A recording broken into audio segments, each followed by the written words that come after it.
folks, has anyone here heard of the Elephant House Cafe? A few of us, we're going to visit it in just a second. If you've not heard of it, it's a big cafe on George IV Bridge with a big sign in its windows saying, "Birthplace of Harry Potter." This is not true. Scandal. So parts of books 2, 3 and 4, The Chamber of Secrets, The Prisoner of Azkaban and The Goblet of Fire, were written in the Elephant House, but not book 1, because the Elephant House opened in the year 1995, after the first book was finished, but before the first book was eventually published in 97. The honour of where the first book was written goes to the Spoon Cafe. Spoon, the white one just there. That is where the first Harry Potter book was written, almost in its entirety. It cannot have the big sign in its window saying "Birthplace of Harry Potter" because it used to be called the Nicholson Cafe, named after Nicholson, the one there. Unfortunately, in 1995, the Nicholson Cafe closed down and it became a Chinese buffet, and it reopened 10 years ago in 2007, I believe, as the Spoon Cafe. Now folks, I do have one final question for you guys. I'm going to go with £100,000 more slower for this one. Does anyone know why J.K. Rowling wrote in cafes and coffee shops? It's like, oh, I heard an answer here. What was that? Because she was too poor to write anywhere else. So this is the answer most often get on the tour. Thank you. The J.K. Rowling was so poor when she came to Edinburgh, which is true, that she couldn't afford to heat her own apartment, so it was reduced to writing in coffee shops to stay warm. Unfortunately, I've got to say, that is an urban myth. It's not true. I'm so sorry. So I'm going to have to deduct 10 billion points from Gryffindor.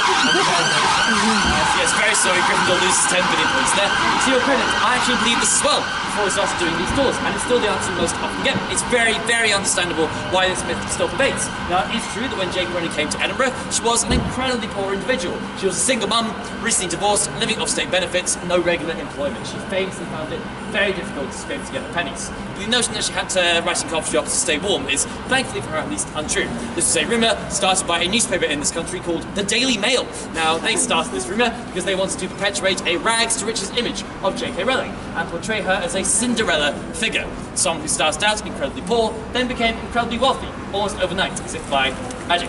She wrote back to the Daily Mail, famously saying, "I'm not so stupid to choose to live in Scotland in the winter when I can't afford heating to get some clothes here in the winter indeed." The actual reason was her daughter, Jessica, who was only 2 years old at the time. She found for the price of coffee, she could go to the Spoon Cafe, whereas was then the Nicholson Cafe, and she could write in an atmosphere where Jessica would fall asleep. So what J.K. Rowling would do is she would write the books with a pen in her right hand and rock her daughter to sleep in a pram with her left hand, simultaneously. But why this coffee shop in particular? Her brother-in-law used to own it. So Diane, J.K. Rowling's younger sister, her and her husband used to own the Nicholson Cafe. He closed it down to become that Chinese buffet and then Nicholson Spoon because he felt the shop underneath was a nicer premises to rebrand his business from Nicholson Cafe to, as it still stands today, Black Medicine with Green One just there. So J.K. Rowling's brother-in-law owns this green coffee shop, and he can be found there 5 days of the working week, so probably today, it's Thursday, pulling coffees for his customers. Weirdly, his name is Roger Moore, not James Bond, just a coincidence. Give him a chance. We don't come here to plug the museum, we come here to talk about the location. This is a bit too far for us to visit. It's the Balmoral Hotel. Has anyone heard of the Balmoral Hotel? Yes, it's there. Not heard of it, you might not have seen it. It's a big hotel on the junction between Prince's Street and Northbridge, about 10 minutes from that direction, with a big four-sided clock tower on the top. Once was Edinburgh skyline. This hotel is a 5-star hotel, bang in the centre of Edinburgh, and it's also the location where the final Harry Potter book finished. Read it, the final chapter of book 7, Death Palace, is epic. It's titled 19 Years Later. J.K. Rowling came to Rome, but sometime around the year 1990, had 7 years before book 1 was published. She always had this grand idea of how the series would end, and to write 7 books was simply a matter of joining the dots up to this point. And she's notorious. She's a notorious architecture writer. She plans out all the twists and turns of the narratives, and the twists and turns of the blueprints of a building. Like a Gardner writer like George R.R. Martin, Game of Thrones for instance, who lets his narratives evolve naturally like a growing flower, doesn't quite know how the end until he starts them. It's 2 different ways of doing it then. But the final chapter that J.K. Rowling herself wrote was the second last chapter of the Palace, simply entitled The Battle of Hogwarts. I won't say any more on that. It all happened on the 11th of January 2007 in the nicest suite in the Balmoral Hotel. She was there for 2 days and 2 nights to finish this chapter. And on the second night, when she was finished, she closed the laptop and she started to cry. She cried and she cried and she cried because she was so overcome with emotion that this hugely important journey for her was finally over. Obviously, as I'm sure you guys can imagine, a hugely emotional experience. So to celebrate, she did what you should be celebrating any hotel. She went to the minibar. She opened the minibar and she took a bottle of champagne. She popped the cork and then she drank that entire bottle of champagne in one go. because she's a massive legend. And then she was down, she took a Sharpie, colors of pen, and she wrote the bust of the Greek god Hermes in her room. J.K. Rowling finished Harry Potter and the Deathly Hallows here, 11th of January 2007. That was blatant drunken vandalism, ladies and gentlemen. She got away with it. She's J.K. Rowling. And if you have £1,000 a night per person, you can stay in what is now called the J.K. Rowling Suite. Every single detail about that room has been preserved to give the customer that authentic J.K. Rowling / Harry Potter experience. So the sheets that you will sleep in the J.K. Rowling Suite are the same sheets that she slept in.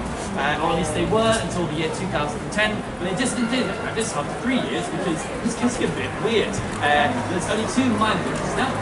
The first is that bust statue that looks big glass case, and the second is the knocker on the front door that's been replaced with a tiny brass owl like Hedwig. Very cute. In fact, there's actually a third difference. There are three differences. This one was only changed just a month ago to coincide with the 20th anniversary of the first book's release. So the third difference is this room used to be numbered room 552. This room is now numbered room 552. Which is disgusting. But definitely a must do if you are able to check it out. Got to spare £1,000 a night, definitely worth doing. And take one huge step forward after three. 1, 2, 3. Lovely stuff, that's great. And we're still a tiny bit blocking it, so one more step should do it. One big step after 3, 2, 1. Thank you guys, that's wonderful. Then people with wheelchairs and stuff can get behind you guys. And behind you guys is the Elephant House Cafe. So this is supposedly the birthplace of Harry Potter. As we've seen, this is not strictly true. Again, parts of books 2, 3 and 4 written here, not book 1. No doubt however, and fair play to the lovely staff at the Elephant House. For years and years, their sign in the window was a black sign and it read, birthplace of Harry Potter. As you can see here, just about, behind all those tourists, there is now a red sign and it reads, birthplace of Harry Potter, in inverted commas. There's the claim to birthplace here, again, fairly tenuous. No doubt that it was one of J.K. Rowling's favourite coffee shops to visit. There is a window at the back of the Elephant House that looks out onto George Heriot's School and Greyfriars Kirk, where we just were. When you sit by this window, you can see a beautiful panorama of the landscapes and sceneries surrounding Hogwarts. George Heriot's rather. But indeed, in books 2, 3 and 4, there are several descriptive passages of the landscapes and sceneries surrounding Hogwarts. So it's very easy to imagine J.K. Rowling sitting by this window, again, as she often did, writing these exact paragraphs. Has anyone here been inside the Elephant House Cafe? A few of us. Did anyone get a chance to go into the ladies' toilets? Maybe yes, no, no. It's a weird question if you don't know why I'm asking, but it's because the ladies' toilets in this coffee shop are a tourist attraction. Because the walls, the ceilings, the cubicles are covered in graffiti. This graffiti is people writing their names and writing letters of dedication to J.K. Rowling. Writing things like, Joanne, thank you for making my life more magical. The reason this graffiti is there in the ladies' toilets is in case she ever comes back. Now folks, I should stress at this point, I have never been into the ladies' toilets. Just want to bear that in mind. I have been into the men's though, and there's a lot of graffiti there as well. None of it's to do with Harry Potter, but worth checking out if you get the chance. Finally, you might be able to see in the right-hand window, there's a small picture. You won't be able to make out what it is from here, but it's actually a sketch adapted from a photograph of J.K. Rowling writing The Prisoner of Azkaban, book 3, in this very coffee shop. Now, there's a slightly sinister twist behind this picture, folks. It was taken by a paparazzi journalist sitting at the table opposite J.K. Rowling.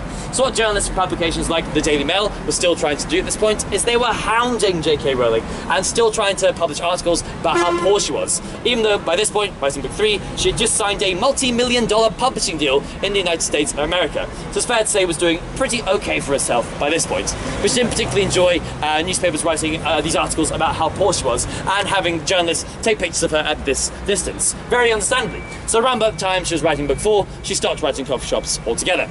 But in a more positive twist to that story, if you've read book 4, The Goblet of Fire, you'll know there's a character in that book called Rita Skeeter, who's a thinly veiled parody of that kind of journalist that J.K. Rowling doesn't take to particularly kindly, again, for very understandable reasons. So interestingly, her journey in becoming more famous in the real world perfectly mirrors and parallels Harry's journey in becoming more famous in the Wizarding world, both of them experiencing the negative side of the media at the exact same time. All of them epitomised in the character of Rita Skeeter and based on her experiences in this very coffee shop. It's Victoria Street, or as is also known, the real-life Diagon Alley. This is the street that inspired Diagon Alley. There are 3 streets in the world that will claim themselves to be Diagon Alley. There is this one, Victoria Street, there is Coburn Street, just off the Royal Mile, and there is a street in London called Cecil Court. Cecil Court is a very straight and narrow street, just off Charing Cross, by Trafalgar Square, in the heart of London. The reason why people claim that this is the real Diagon Alley is because supposedly it's the location of the Leaky Cauldron, the Wizarding of Do Witcher Access Diagon Alley. There's no mistake for anything that you just speak about the system. I think it's just latching onto the fact that there is a narrative. We do know that this street, Victoria Street, did inspire Diagon Alley for a number of reasons. Firstly, the number of shops, which parallel those of Diagon Alley and those that appear in the 1980s, which are still here today. For instance, directly beneath right now is a student supply shop, much like that's why students go to Diagon Alley, buy the school supplies. Perhaps more convincingly, you may have seen the big green dome block at the top of George Bridge just as we were walking up. This is the headquarters of the Bank of Scotland, much like there is a Gringotts, a Wizarding Bank, at the top of Diagon Alley. And there is even a magic shop at the base of the street clothes. A magic shop opposite a joke shop. A joke shop like Weezes. And we've seen how the Elephant House has a big sign that's window saying birthplace of Harry Potter. There used to be a sign in the window of this magic shop saying J.K. Rowling never came in here. Stop coming in and asking us, go away. Anyway, quite aggressive. Let's take that now. And of course, there is the Pizza Express just here, which obviously inspires although it did open in 2012, so again, there is another reason why we know this thing inspired Diagon Alley. When J.K. Rowling was consulting with the executives of the first film, the drawings. She was a keen illustrator, and she liked to illustrate the scenes especially to inspire her imagination. And there are 6 part drawings by J.K. Rowling that have survived of that famous scene where Hagrid takes his umbrella, taps 3 times on the bricks, and Diagon Alley appears in the character. In these original 6 part drawings by J.K. Rowling, Diagon Alley looks exactly like this street Victoria Street, being from the base where Cowgate and Grant is identical. It's the same angle, sharpening upwards and to the right, the same number of stories on each building, and even the same design of each individual window and corner is identical. If you have a smartphone, you can type in Diagon Alley original drawing, including images, links to the first one to come up, and you can stand at the base of the street and compare the two side by side. If you stand in the exact right position, it looks like you're looking at a photograph of what's in front of you. It's actually a sketch by J.K. Rowling from the 1990s. So she was literally stood at the base of the street and sketched out its original Diagon Alley. So as far as evidence goes, we find that pretty compelling congrats to literal direct visual evidence of the street being drawn as inspiration for Diagon Alley. So for all those reasons, Diagon Alley, this verifiably is. Now folks, we're standing in the shadow of Edinburgh Castle right now. This Edinburgh Castle, people think is the real Hogwarts. As we've seen for various reasons, it's actually what Victoria's school. But what a lot of people do not know is that for one night only, Edinburgh Castle actually became Hogwarts, the launch of Harry Potter and the Half-Blood Prince, the 6th book in the year 2005. Now, 50 winners of the competition, aged between 8 and 12, got to go to Edinburgh Castle for the book. To win this competition, these children have to each write a 1,000-word essay simply entitled, "Why did you like Harry Potter?" Big question, but they managed it. And it got an individual horse-drawn carriage ride through the streets of Edinburgh, each with white horses, including up this very street, Diagon Alley fact. Very nicely. Then we got driven up the up Lawn Market into the gates of Edinburgh Castle, and then into the atrium of Edinburgh Castle, which was decked out by the great dining hall of Hogwarts. So, they had big, long tables where these children could feast from. They had candles suspended from razor-thin wire from the ceiling to make it look like they were floating.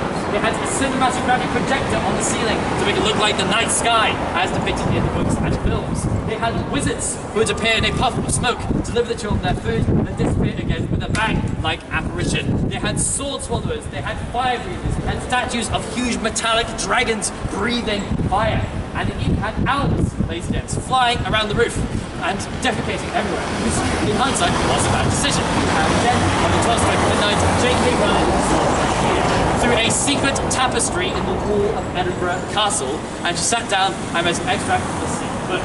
The extract she chose to read was chapter 1. Quite an interesting chapter. It's the one with the Muggle Prime Minister and Prince of Magic. Also quite an interesting chapter, as she had wanted this to be the opening of the book. Book 2, let's read for the 5 finally submitted words as the opening chapter of book 6. This chapter has been in development for 15 years. Older than these children had been alive, and they were the first people in the world to hear this text being spoken.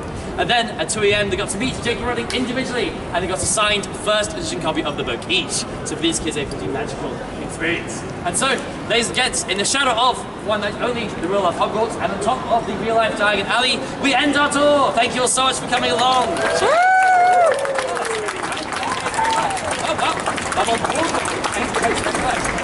Folks, thank you so much for coming on this Thursday. It was wonderful to see so many Harry Potter fans. Thank you so much. it warms our hearts.